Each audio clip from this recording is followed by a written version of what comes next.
Salut à tous les vénères, j'espère que vous allez bien. Nouveau vlog achat. Alors, pas de face cam, totale fainéantise pour cette vidéo. Trop fatigué, donc je me suis dit on va attaquer comme ça. Parce que de toute façon, il n'y a que deux petites choses. Mais deux choses très très intéressantes. Hein, parce que là, franchement, les dernières sorties... sont vraiment très très quali. Alors vous l'avez vu, le titre de la vidéo, j'ai pas été chercher loin, bah, de la citrouille avec Halloween et des patates avec les inconnus, avec le film Les Trois Frères. On va commencer par le film Les Trois Frères et bien sûr la fameuse réplique des 100 patates.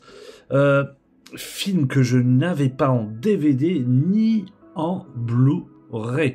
Et j'aurais pu le choper à l'époque, je m'est passé totalement en travers et dernièrement j'ai essayé, je pense que c'est en 2024, essayer de le choper, j'ai vu les tarifs, j'ai dit non c'est pas possible, ils se foutent de ma gueule, c'était des 60-70 € sur Rakuten. Donc quand j'ai vu que cette sortie, je me suis dit, allez, waouh, ça va faire du mal aux ratisseurs, tous ceux qui achètent et vendent à des prix mais de fou, bah vont faire la tronche, hein, parce que ces trois films, ils étaient recherchés. Moi, je tiens encore une fois à remercier la chaîne de Rémi, Mr. Paradise. J'étais totalement passé à côté de ce coffret. Et en fait, quand j'ai vu qu'il en avait parlé, il me semble sur un post ou pendant un live, je me suis dit waouh, enfin, allez, let's go, je précommande. Donc je l'ai précommandé sur la Fnac, il m'a coûté une petite, je pense une petite trentaine d'euros, je m'en rappelle plus. Je suis vraiment fatigué en ce moment, waouh, c'est assez hallucinant. Je me rappelle plus des prix que j'achète. Bref quoi, dedans dans ce coffret, on a Les Trois Frères, Le Pari et Les Rois Mages. Alors, on l'ouvre, hein, c'est des éditions simples, tout simplement.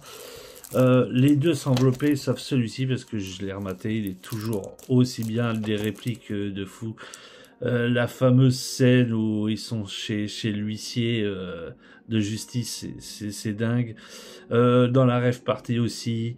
La fameuse scène où Pascal Légitimus est avec son patron et puis l'autre espèce de lèche-bot interprété par Elie Boone là, qui amène le petit papier pour signer le chèque. Voilà, vous signez ici. Voilà.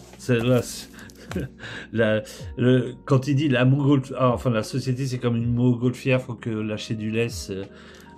Putain, cette réplique est folle. Ce film est fou. J'adore.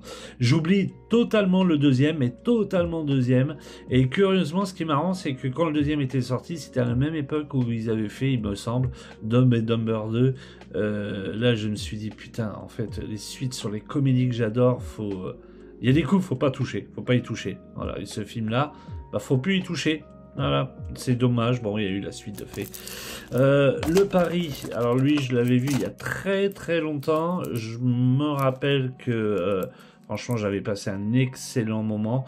L'histoire de ces deux beaux-frères qui font un pari pour arrêter de fumer. L'autre dit t'es pas capable, l'autre dit si, j'en suis capable, donc il se lance un pari. Et ça part totalement en vrille. Il n'y a pas Pascal Légitimus dedans, nous avons que Didier Bourdon et Bernard Campan. Et là, on retourne sur les trois des inconnus avec le film Les Rois Mages. Celui-là, j'ai un peu du mal. Je l'ai vu il y a très longtemps, je ne regarde pas de grands souvenirs. Après, peut-être que je vais me refaire une réévaluation en le rematant. Je veux dire, peut-être qu'il est bien, voilà. Petite box avec 3 Blu-ray simples, mais au moins ça fait le job, au moins c'est sorti et c'est ça qui est génial. L'autre, bon, je pense que vous avez compris, quand je parlais de citrouille, je parlais d'Halloween. Alors, j'ai ramené cette édition-là pour vous faire voir que en fait, je possédais déjà le premier film de Rob Zombie, excusez-moi, et le deuxième dans une édition toute cracra, mais c'était la seule, parce que franchement, mettre les deux affiches comme ça, je déteste ça. Le côté aussi comme ça, là, je déteste ça. Mais bon, au moins, C'était la seule édition Blu-ray où il y avait de l'audio français dessus et avec une bonne piste audio en 5.1. Donc je vais le garder parce qu'il y a le 2 et en espérant qu'il fasse comme le 1, qu'il sorte une édition aussi belle que celle-ci, parce que celle-ci, waouh, qu'est-ce qu'elle est belle. Édition numérotée 2576, édition limitée à 3000 exemplaires, version censurée et non censurée. Alors déjà là, le cover, je trouve vraiment classe. Il n'y a rien à dire, ça reprend l'affiche, voilà. Franchement, c'est vraiment, vraiment bien. Et ce que j'aime bien le plus, c'est quand on l'ouvre, voilà, on se retrouve là-dessus. C'est une refonte du roman de l'histoire de Michael Myers par Samuel Loomis. C'est super bien fait. Le côté, on a une tranche comme un bouquin et derrière aussi avec l'autobiographie, la photo. On se croirait vraiment sur un roman. Franchement, il est chouette. Il est vraiment chouette comme ça. Quand on l'ouvre, il y a des belles petites photos. Et dedans, vous avez la version non censurée en Blu-ray, la version censurée en Blu-ray, en version cinéma, et le making-of. Et ce qui fait la force de cette édition, c'est non pas le poster, je vous ferai voir tout à l'heure, c'est vraiment son contenu. Là, il y a un contenu de fou. On commence par la disque version non censurée. Commentaire audio avec le réalisateur et scénariste Rob Zombie. Rob Zombie, portrait d'un réalisateur métalleux par Aurélien Zimmerman. Shadows Film, ça dure 33 minutes et bande-annonce. Ce portrait est vraiment très très bien fait. Si vous connaissez pas le Rob Zombie, foncez. Même si vous connaissez, au moins le gars il revient vraiment sur ses premiers films. Enfin, voilà, sur ce groupe de musique, son premier film et son dernier film. On y reviendra juste après, on en parlera un petit peu de Rob Zombie. Sur le deuxième disque, c'est la version censurée, donc la version qui est sortie au cinéma. Il y a des scènes coupées de 20 minutes, fin alternative, entretien d'archives avec Rob Zombie, bêtisier, les différents masques de Michael Myers, réimagineur Halloween de la caméra à l'écran, ça dure 6 minutes, les décors 5 minutes, les maquillages, les effets spéciaux, les accessoires et les costumes, ça dure 7 minutes, rencontre avec les acteurs 18 minutes, casting des acteurs 18 minutes et test écran 7 minutes. En gros, tout ce que vous voyez ici est contenu dans le disque making of qui est incroyable, qui dure 4h20 le disque supplément. On revient jour par jour par le casting, la recherche des lieux, le storyboard, les costumes, les premiers jours de lecture du scénario avec les acteurs. C'est un disque making of mais incroyable. 4h20, c'est vraiment cool. Là, ESC, ils ont fait une édition mais aux petits oignons. Voilà, le côté, le devant, là, le derrière, et puis ici, c'est vraiment très très beau. Et on a le droit aussi à un petit poster collector, comme d'habitude, mais qui est plutôt sympathique. Moi, j'adore cette affiche-là. Cette affiche-là, elle est canon. Elle est canon. Donc ça, je pense que ce sera directement mis sur un de mes murs, parce que il est vraiment bien.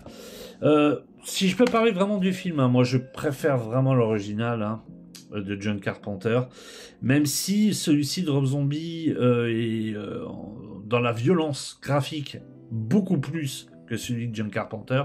Par contre, il y a des gens qui ont un petit peu du mal, c'est sur le parti pris de Michael Myers, c'est-à-dire que Rob Zombie en a voulu faire un petit côté humain. Voilà, du personnage. Un petit peu, rappelez-vous comme il a fait avec Devil Reject. Par exemple, La Maison des Mille Morts que j'adore. Il y a eu sa suite, Devil Reject. Et Devil Reject, ce que j'ai trouvé incroyable, c'est que les personnages en fait qui étaient présents lors du premier, qui étaient des personnages abominables, en fait, il en a fait des victimes dans le deuxième. Et même malgré moi, quand je l'ai vu le film, mais même malgré moi, j'avais un sentiment d'injustice. J'irai peut-être pas jusque là, mais plutôt de l'empathie envers ces personnages. Et là, Rob Zombie, pour moi, il avait gagné. Et il avait gagné. Et j'étais pas le seul dans... J'ai pu voir beaucoup de commentaires, beaucoup parler à des gens qui l'ont vu. Ils ont eu le même sentiment que moi. Alors, est-ce qu'il a voulu faire la même chose sur ce Halloween? Je ne sais pas. Mais après, il y a des gens que ça a bloqué. Moi, ça m'a pas bloqué plus que ça. J'aime bien Rob Zombie, j'aime bien son univers. C'est vraiment un gars qui prend tout son aile, il se met à 100% dans ses films, que ce soit sur le choix des musiques, des costumes. Il met sa patte au storyboard aussi, parce que ça, à la base, oui, c'est un dessinateur. Il met aussi, il fait le choix des musiques, tout ça aussi, parce que bon, c'est un musicien. Franchement, c'est pour moi un superbe réalisateur, malgré que après les Devil Reject, les autres films, je n'ai plus aimé du tout ce qu'il a proposé, mais vraiment du tout. Après, dans ce Halloween, quand on regarde le making-of, on apprend énormément de choses sur la triplette des Weinstein là, voilà, ces producteurs là qui l'ont fait vraiment, mais vraiment chier. Hein. Il avait vraiment pas toutes les libertés, mais il a réussi à manigancer, à faire quelques petits coups en douce. Ça, je vous laisserai le savoir si vous ne connaissez pas cette anecdote. Tout est expliqué dans le making-of. Et surtout dans l'entretien dans le premier disque. Voilà. Pour conclure, une très très belle édition. J'aimerais bien qu'il y ait la même chose sur le deuxième, juste là. Family is Forever. Pourquoi pas, ça pourrait être vraiment génial. Comme ça fera la petite doublette de Rob Zombie. Est-ce qu'ils vont le faire ou pas? Je ne sais pas, mais pour l'instant, moi, je garde voilà ce disque-là, qui d'ailleurs avait eu quelques petits remontées en disant qu'il bloquait sur certains lecteurs. Moi, j'ai jamais eu de soucis avec. Voilà. Piste française, tout ça, tout était nickel. L'image, l'audio aussi, tout était nickel. Par contre, au niveau des bonus, tout ça, il n'y avait rien du tout. C'est pour ça que moi, je devais me procurer absolument cette édition qui est franchement, mais franchement, superbe. Merci à ESC parce que là, pour le coup, c'est aux petits oignons. Voilà, j'espère que vous avez apprécié cette vidéo. Moi, je vous dis à très très vite. Portez-vous bien pour une prochaine vidéo vlog achat. Ciao, bye.